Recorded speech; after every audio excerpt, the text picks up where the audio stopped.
I remember around April of 2008, shortly after the initial images of Sonic Unleashed were made public, video game fans on NeoGAF forums began to speculate that the game would stink strictly based on the quality of its predecessors, specifically on the quality of Sonic 06.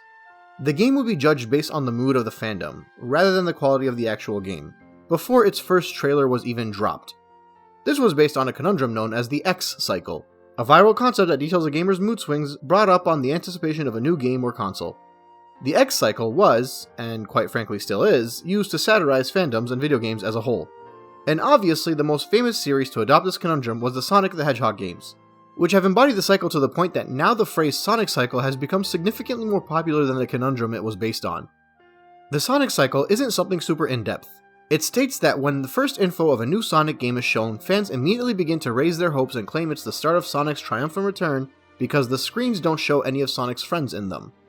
Because back then, Sonic having friends was considered a bad thing. The next bit of information released on the Sonic game would show pictures of Sonic's old friends, pictures of some new friends, gameplay looking to be the same as usual, and the fans' hopes hitting the ground as a result.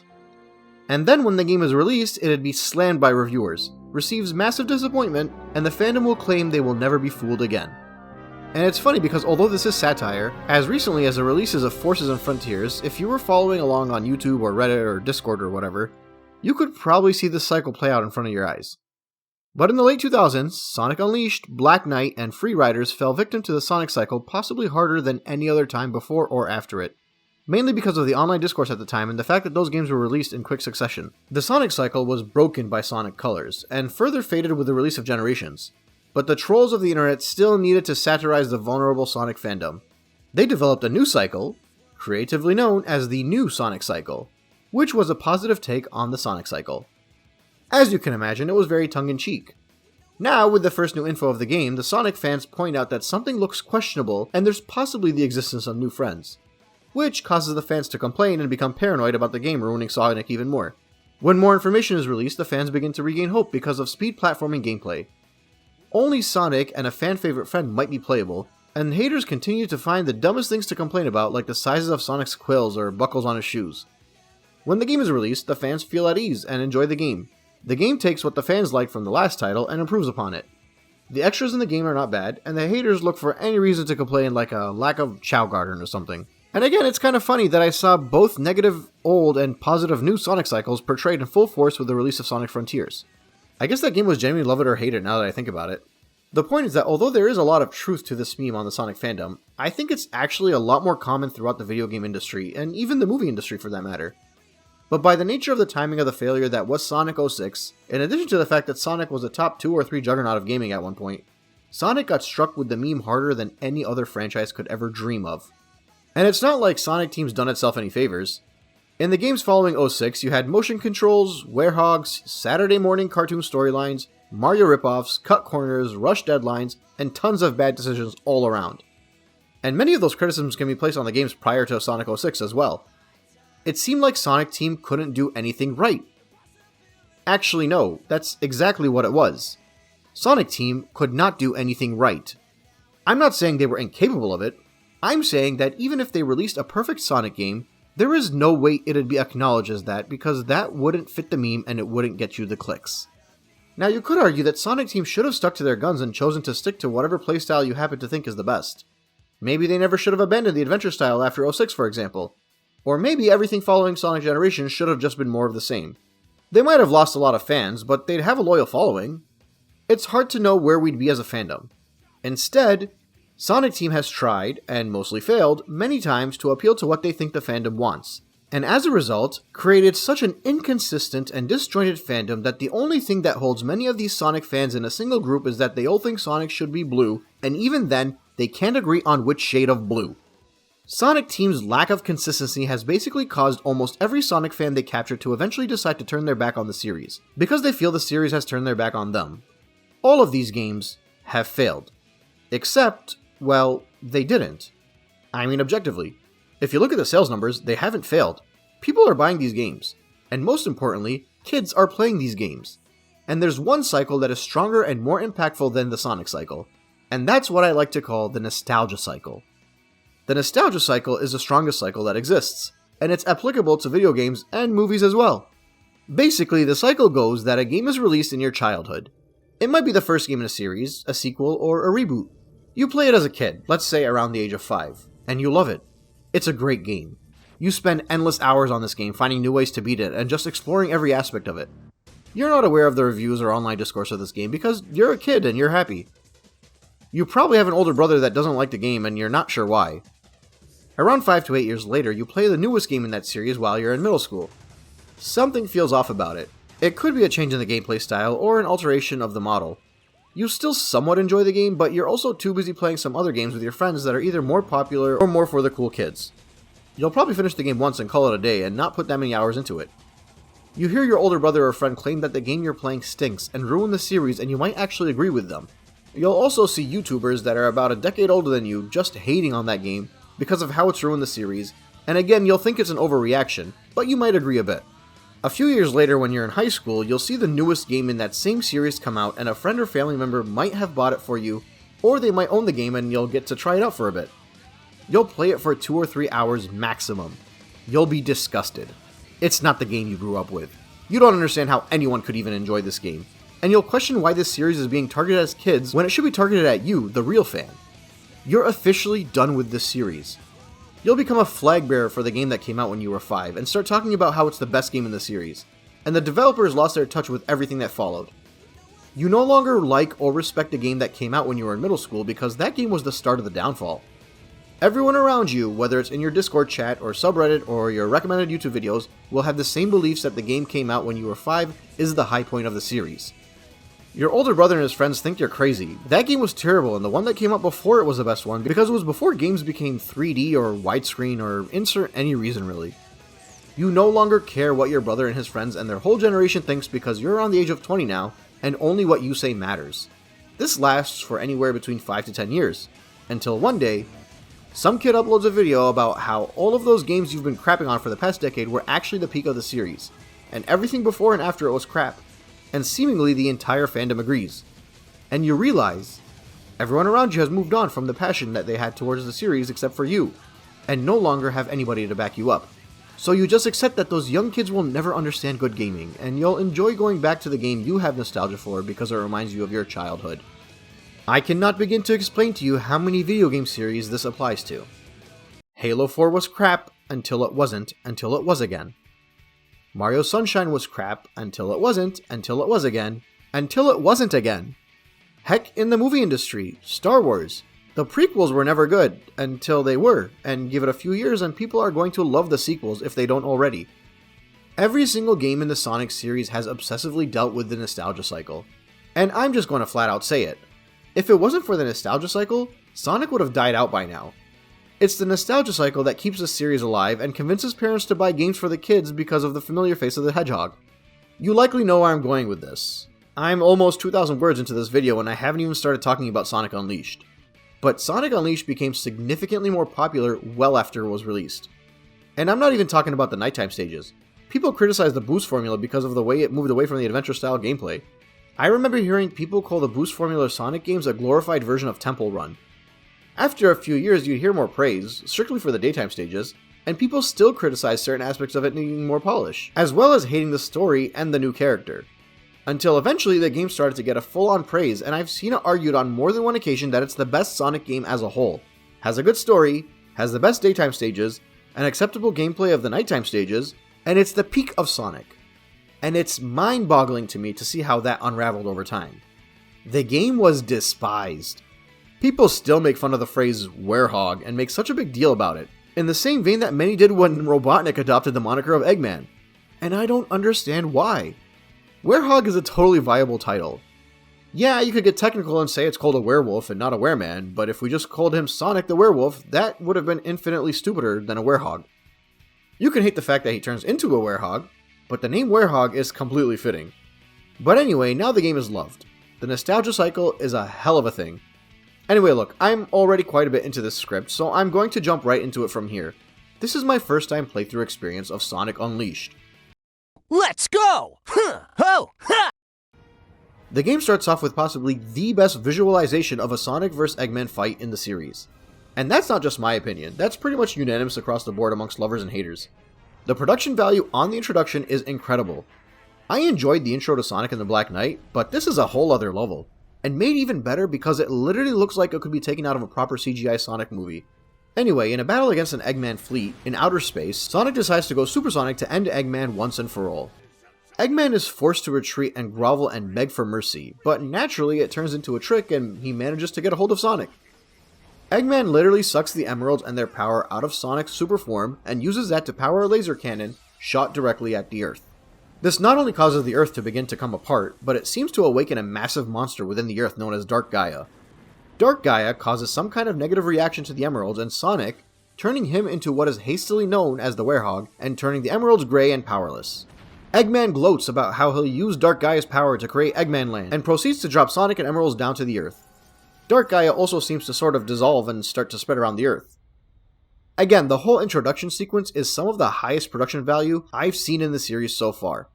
And that's with the fact that I'm playing these games in reverse order, so I can have a different perspective on them than most people do, to see if it changes anything regarding the lens I view each title with. Also, I am playing this game on my Series X with the FPS boost, so my technical experience might be different to people that played on the original hardware. But generally, the complaints people always had about this game, the performance was a side note. Anyway, as Sonic is falling to the Earth, he suddenly finds himself waking up in a green force field in the sky. The bubble then disappears and he continues falling towards the Earth and notices a little rodent-like red thing unconscious on the ground.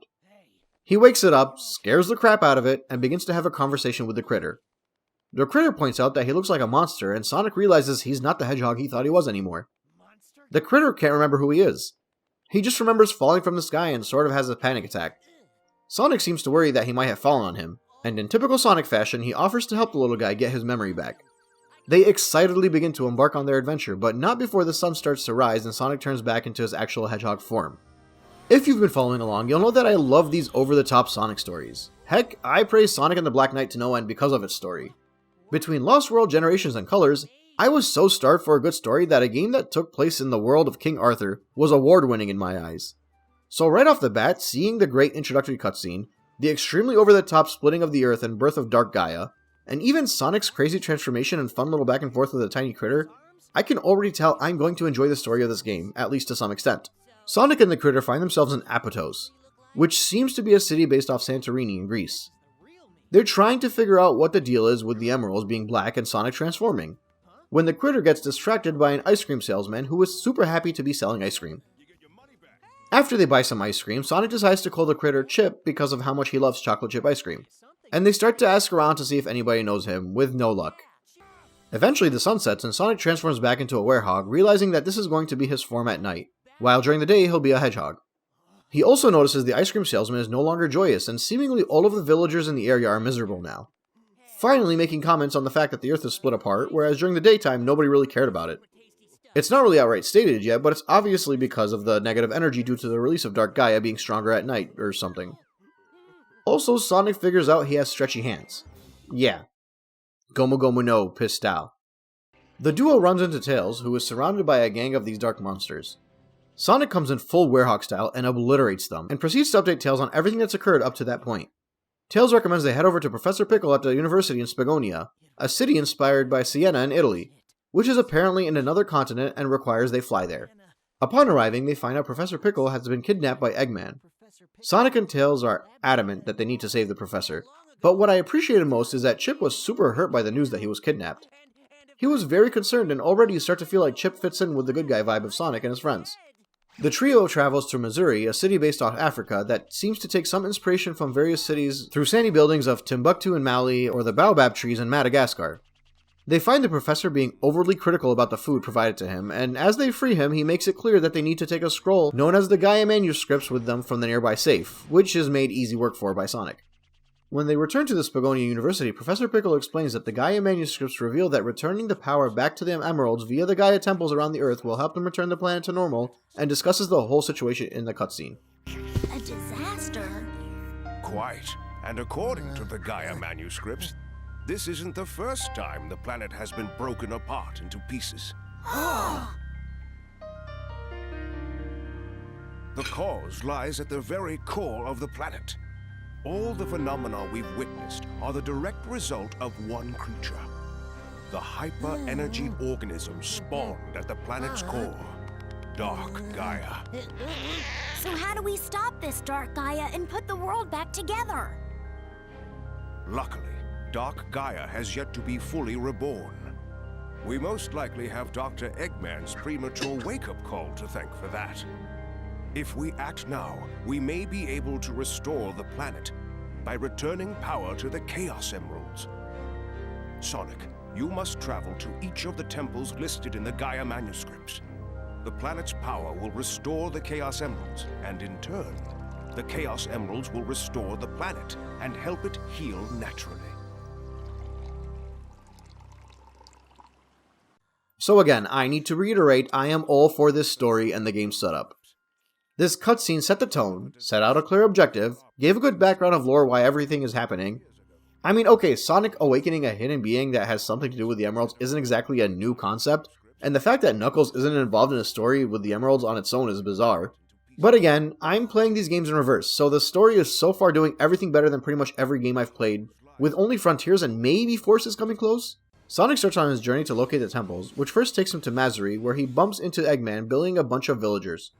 Although the villagers at least have a backbone. This scene legit made me chuckle. Anyway, Sonic obviously saves the day along with Chip at his side.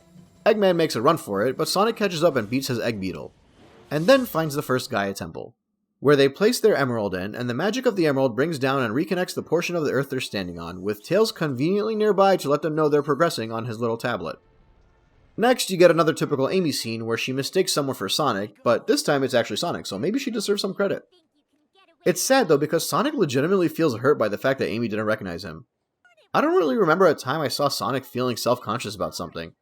I actually kind of like it. I like that Sonic genuinely feels hurt that his so-called biggest fan can't even recognize him, and it shows that he has a bit more depth to his character than most of us are led on to believe. Also, I totally get why this would bother so many Sonic fans, because, well, have you seen the kind of stuff that bothers Sonic fans? So obviously they wouldn't feel the same bit of an emotional spark that I felt during this scene. Anyway, as they make their way around Spagonia, they find a group of people with something clearly wrong with them dancing, with one person seemingly dancing with Amy against her consent.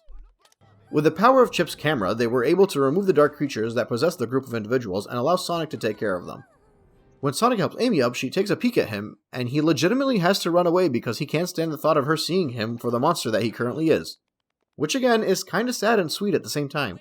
I really enjoyed this Amy moment in the story, and I'm glad they don't really overdo it after this scene where Professor Pickle tells Amy that everything that happened and explains to her that the monster she's seeing is indeed Sonic. The whole cheesy stuff doesn't overstay its welcome or take control of the story, which I think is for the best, but I did enjoy it as a short blip in the story. So the story continues to the next Gaia Temple, which takes place in Chunnan, which is based off the Hunan region in China. The same cycle continues. Sonic defeats a boss and finds a temple and reconnects another part of the Earth. Also, Chip offers a giant bird a piece of chocolate. Meanwhile, Eggman has a giant sub while learning that Eggman Land's construction is delayed because Dark Gaia isn't really put together yet, since Eggman woke it up too soon and it wasn't fully rested. Which is humorously pointed out to be an oversight by Eggman and a repercussion of his hasty actions, while also being told that the planet is coming back together because Eggman discarded the Chaos Emeralds along with Sonic, which is yet another repercussion of his hasty actions. So yeah, overconfidence is always Eggman's biggest enemy.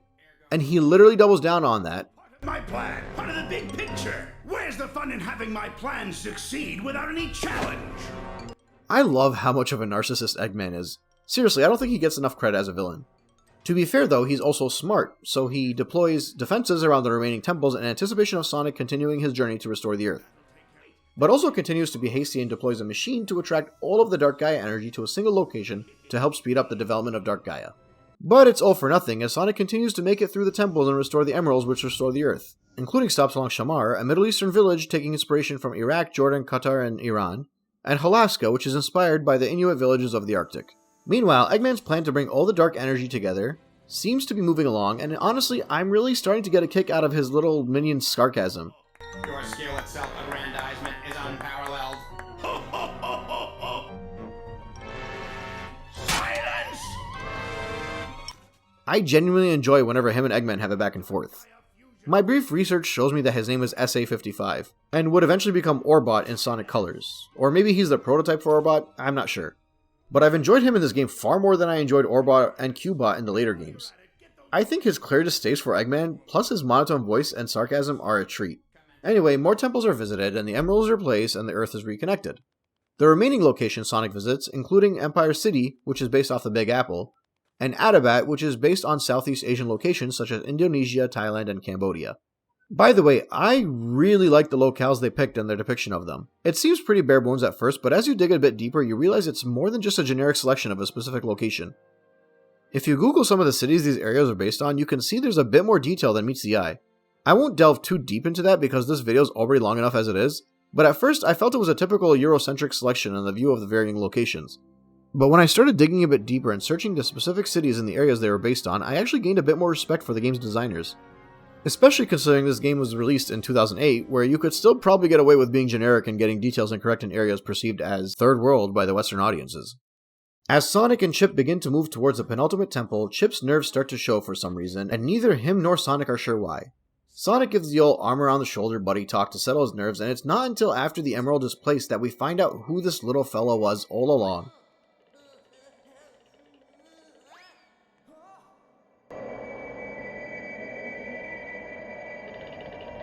I welcome your return. Messenger of day, of light, of rebirth.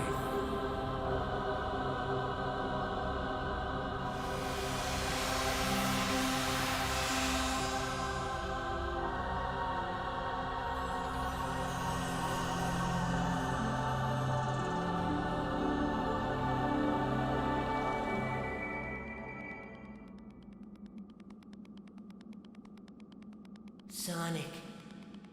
So I guess the opposite of a big scary monster is a cute little not Pokemon. My real name is Light Gaia. I draw power from the day and light and guide the planet to its rebirth. My job was to protect the planet from Dark Gaia. It's a fun little twist that I think was unexpected. I ask that because I knew about this twist from at least a decade ago, since I've watched more Sonic Unleashed videos over the years on YouTube than I can count. But it seems the general consensus is that it was unexpected. But then again, the general consensus was also that he was a terrible character and Sonic shouldn't have any friends and all that fun stuff, so I'm not even sure what someone playing this game in a vacuum would think anymore. But despite knowing who he was, seeing the journey there was genuinely enjoyable for me. I felt a fondness for Chip, one that I haven't truly felt for a new Sonic character in a very long time. Possibly since I played Sonic Adventure 2 and appreciated Shadow and Rouge.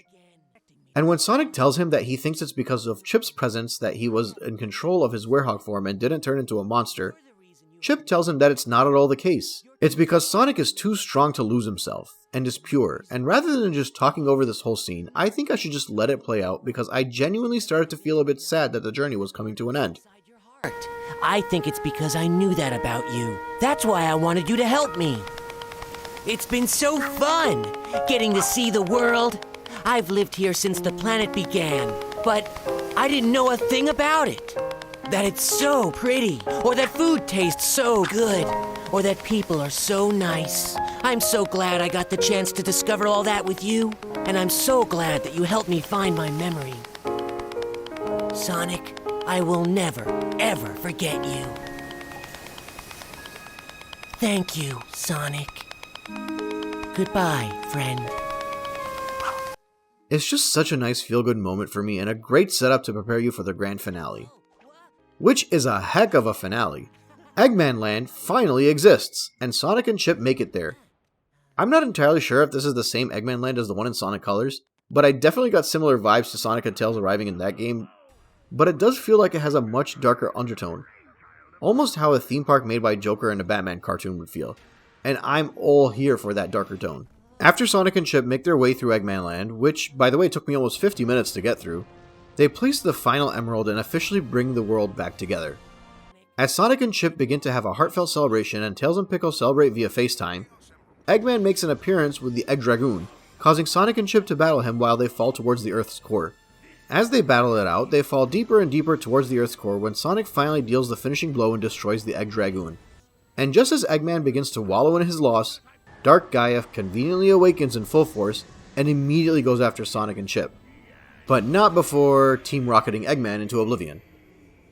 Dark Gaia's energy begins to completely suck the werehog out of Sonic, and while this is all happening, I appreciate Chip wearing his heart on his sleeve all throughout. He goes from ready to fight, to being terrified, to providing a full-on shield to help Sonic survive instead of running away. And then he does something equally bizarre as it is sick. And let me just say, if you're the kind of person who enjoys movies like Pacific Rim, if you like anime, if you're able to suspend your belief in realism, and most importantly, if you're a 10-year-old, this scene is awesome. Chip draws in the 7 temples and transforms into a pseudo-mech that would make Zordon proud. Now Sonic and Chip have to battle it out against Dark Gaia. Chip attempts to pin him down, while Sonic has to make multiple attempts to slam into Dark Gaia's eyes. The final blow is eventually dealt, and it seems like all hope is restored to the world until Dark Gaia says nope, and opens up the rest of his eyes. And let me tell you, this dude has a lot of eyes. And it seems to have achieved its full transformation, which causes it to spread all the fear and darkness around the entire world, showing how terrified everyone on Earth is. All those townspeople around the world that we saved and interacted with have basically given up hope.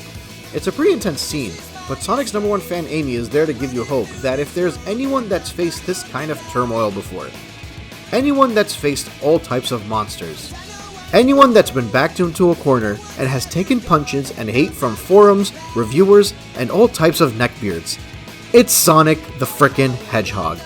You lend your negativity to Perfect Dark Gaia. I will always be positively supportive when Super Sonic is around, and we'll see who comes out on top of all the dark energy that's been bestowed upon the fandom. And along with Chip, we'll destroy every naysayer to this franchise that has existed, and together, we will deal the final blow! And now it's all within my reach, possibility. I see it now. It's always been inside of me. And now I feel so free in this possibility.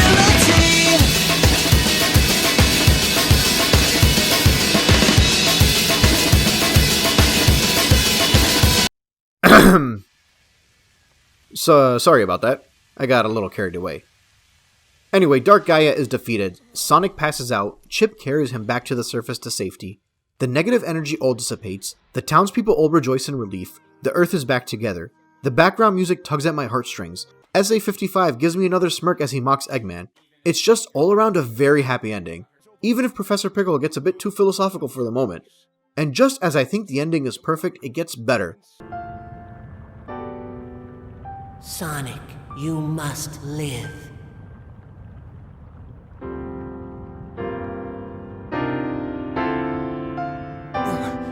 Chip?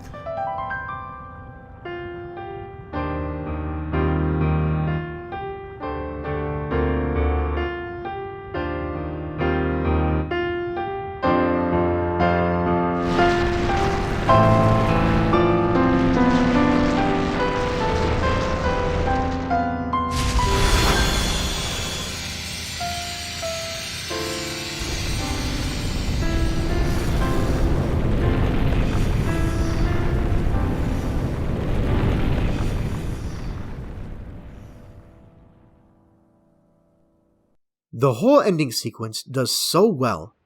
And look, I know I've been oogling about the story since I started, but the reality is, this might be the story I've been looking for in a Sonic game since I was in middle school.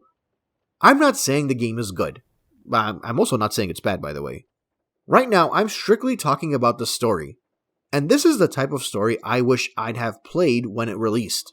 It's the type of story that I think is fitting of the adventure era. And looking strictly at the story, I love this game. In my last video on Sonic and the Black Knight, I said the game was overall not very good, but I couldn't help but love it because of the story and characterization. And the story of Black Knight pales in comparison to the story of Sonic Unleashed. Heck, a few videos ago I praised the story of Sonic Frontiers, and looking back now, I can't believe I praised it that much knowing how much more I enjoyed Sonic Unleashed's story. This is easily the best Sonic story in the franchise that I've played, or at the very least the best one that I remember. This gave me Sonic Adventure 2 vibes, but with better production quality. Shadow the Hedgehog might have been an amazing anti-hero, but Chip's quick entrance and exit into the franchise is a shame. He, like Sonic Unleashed's story, deserves much more respect than he's ever received. I'm not going to say he's a better character than Tails, but I will say that I don't think any Sonic video game has done as good of a job with Sonic and Tails dynamic as Unleashed did with Sonic and Chip. Excellent story, excellent introduction, excellent finale, 10 out of 10 for me. I'm not exaggerating, and if you're still with me, let's move on to the next part of this retrospective and discuss the actual gameplay mechanics.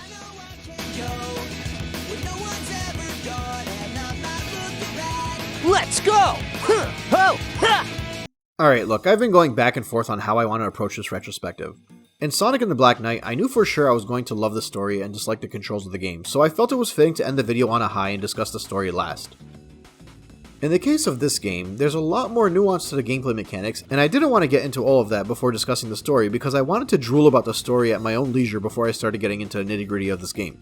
As far as I'm concerned, there are a few things worth discussing when it comes to the actual game, and some things that are worth glossing over because I don't think discussing it will provide too much new information. For starters, the production value is amazing.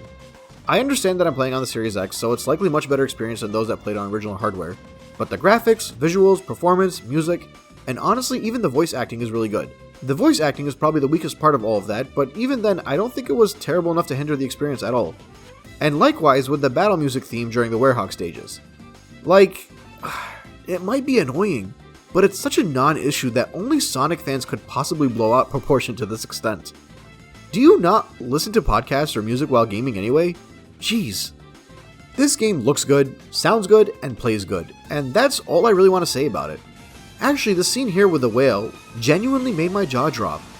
The whale thing isn't new, if anything it's overdone, but the music, the majestical nature of it, all the camera work, genuinely almost took my breath away. Additionally, you have the daytime stages, which are played by regular old modern Sonic. Once again, I can't really offer too different a perspective than many others have given. I've heard these stages garner so much praise that I actually thought going into this game that I think they were just overrated. But I was blown away with just how good they were. And honestly, it's at this point where I'm starting to understand the perspective of many younger Sonic fans.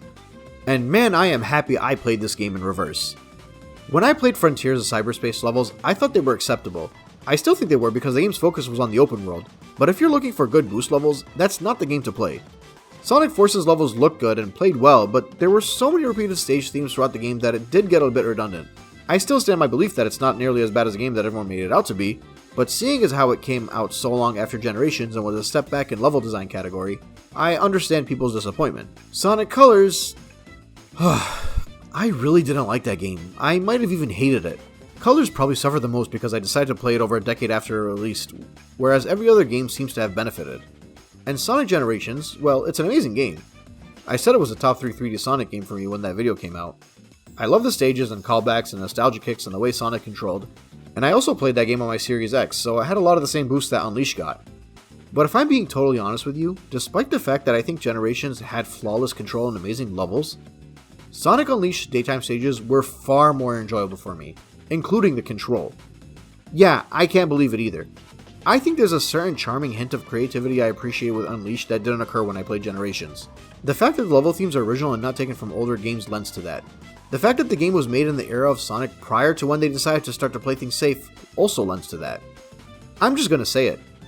3D Sonic's boost formula peaked with Unleashed, which works for me because I played these games in reverse, but if I was someone following the series post-2006, that would probably anger me too. Not enough to go as crazy as the fandom did, I'd still like and play the rest of the games, the same way I enjoyed playing Mario's games as they took what I considered backward steps, but it would definitely frustrate me that they didn't properly make more Unleashed daytime style stages. From the first stage I played, I felt like I gelled more with Sonic's control than I did in Generations 2. I think he felt a bit heavier, a bit more stiff, and that worked for me. Even the drifting. I've seen so many people hate on the way Sonic drifts in this game, and honestly it felt as easy, if not easier, than it did when I was playing Generations. Maybe Sonic's feel in Unleashed is consistent with my preferred vehicle stats in Mario Kart 8. I don't know, but I was genuinely surprised with how good it felt to control Sonic in the daytime stages. And it was more than just running and jumping and drifting. I felt the QTEs and rail grinding scenes lent themselves well with the gameplay. They were a good change of pace and a fun little minigame challenge to endure instead of just watching a high-speed spectacle. Years of Mario Party minigames probably made them a lot easier for me than it does for others. I guess Mario Kart and Mario Party made me love the daytime stages even more. I wonder if Smash Brothers will help me like the nighttime stages.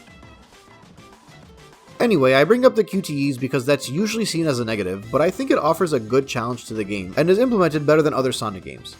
And yes, I'm including those airplane stages everyone seems to huff and puff about. Like, are they really that terrible?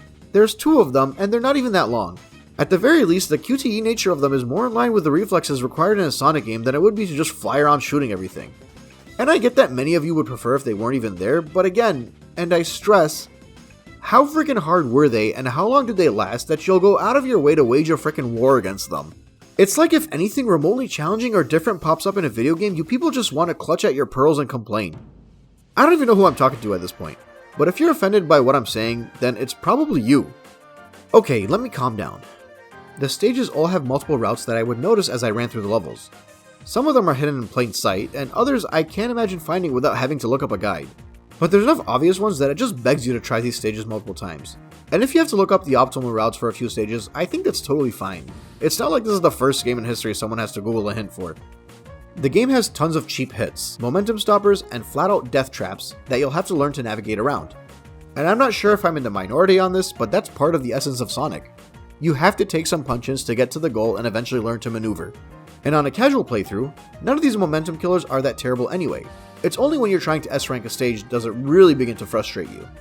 But the stages do a great job teasing you into wanting to play them and get that perfect run that gives every Sonic fan since the 90s that amazing rush they die for.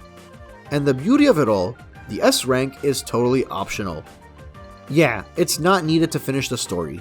It's not needed to gain a reward, because they literally don't give you a reward for S ranking the entire game. It's an arbitrary challenge to complete an arbitrary benchmark. Listen, I'm a millennial, which means I no longer have time to play these games in full and attempt to S rank anything. But if you're going to try and S rank a game, that means you are attempting to be perfect at that game. And I guess I might be sounding like a boomer now, but perfect doesn't come easy. If you can't S-rank something, then don't put yourself through it. Now that being said, S-ranking is totally unreasonable and hard as heck, so mad respect to anybody that was able to do it. I think that covers everything I need to say about the daytime levels. Easily my favorite boost gameplay and levels in the series. Next, I think it's time to tackle the hub worlds. So in general, I haven't liked a hub world since I played Mario 64 when it released. In pretty much every game that had them, I always preferred the game just put you in the next level or just had a linear path to the next level to ease it up. I'm talking the Banjo games, Mario Sunshine, Sonic Adventure, and I'm sure there are more that are slipping my mind like Crash and Spyro games. I think Mario Galaxy is a bit of an exception because it was very simple and streamlined hub and it didn't require too much thought. But as far as Mario 64 goes, I'm like 99% sure the only reason I loved it is because I played it as a kid and it was mysterious to control Mario or any other character in a 3D world for the first time. But it's very easy to keep track of the castle and the secrets are fun to uncover, whereas in a lot of other games it just forced me to slow down and get lost a lot of times. Again, I don't know if that's the nostalgia talking, but that's how I feel about Mario 64. So believe me when I say I am genuinely shocked that the hub worlds in Unleashed didn't bother me at all. If anything, I actually appreciated them existing. I think I genuinely liked seeing all the different people and locations because I enjoyed seeing how well they represented the locations they were based on. And going through and speaking to them was enjoyable for a bit. There's a bit of depth with the NPCs when it comes to their side stories and little micro missions they provide that, I'll be honest, I didn't really delve into, but I think there's enjoyment there that could easily be had. And most importantly, I never felt lost. It's pretty much always straightforward. You're almost always pointed in the right direction. And every now and then there's a puzzle that's worth solving, or an upgrade to Sonic's moveset you need to achieve and backtrack to unlock a new area. It's pretty easy to speed up and travel too. A quick pause button and you can go back to any of the locations with ease. Dare I say, it almost made the game feel adventure-esque?